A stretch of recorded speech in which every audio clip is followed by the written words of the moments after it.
Madhyamgram station সংলগ্ন দোকানে আগুন লেগেছে।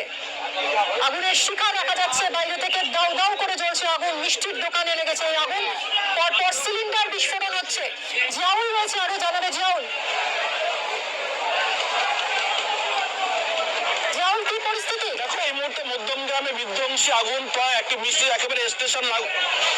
দেখো, একেবারে মধ্যমগ্রাম স্টেশনের ধারে সেখানে একটি মিষ্টির দোকানে প্রথমে আগুন লাগে। সেই আগুন ছড়াতে ছড়াতে এখনো পর্যন্ত প্রায় 10 থেকে 12টি খাবার দোকান, এমনি দোকানে কিন্তু আগুন লেগেছে।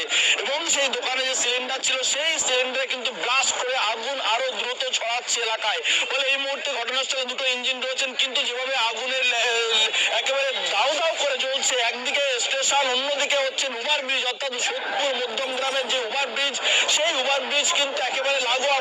ফলে আতঙ্ক ছড়াচ্ছে এবং অন্যান্য দোকানদার তারাও কিন্তু ভয়ে আতঙ্কে রয়েছেন। তার কারণ একেবারে জনবহুল এলাকা, সেই জায়গায় কিন্তু কিছুটা হলেও বেগ পেতে হচ্ছে দমকলের। তার কারণ যেভাবে আগুন লেগেছে এবং সেই আগুনের সঙ্গে থাকো, আমরা প্রত্যক্ষদর্শীর বক্তব্য শুনবো। লেগেছে দিকে, ওইটার দিকে, তারপরে চারিদিকে ছড়িয়ে পড়লো। ওপাশে যত খাবারের দোকান ছিল সেগুলো দিকে। আর সিলিন্ডার তো বড় বাস্ট হয়েছে, আওয়াজ হয়েছে অনেকগুলো। আসলে কি হয়েছে বোঝা যাচ্ছে, 8-10টা দোকান আছে। যে ছবি আপনাদের দেখাচ্ছে, মধ্যমগ্রাম স্টেশন সংলগ্ন দোকানে আগুন লেগেছে, পরপর সিলিন্ডার বিস্ফোরণ হয়ে আগুন দ্রুত ছড়াচ্ছে। জিয়াউল রয়েছে আমাদের সঙ্গে। জিয়াউল, এখনো তো এলাকাটা যা দেখতে পাচ্ছি যথেষ্ট ঘিঞ্জি, আগুন নিয়ন্ত্রণে আনতে কতটা বেগ পেতে হচ্ছে দমকল কর্মীদের?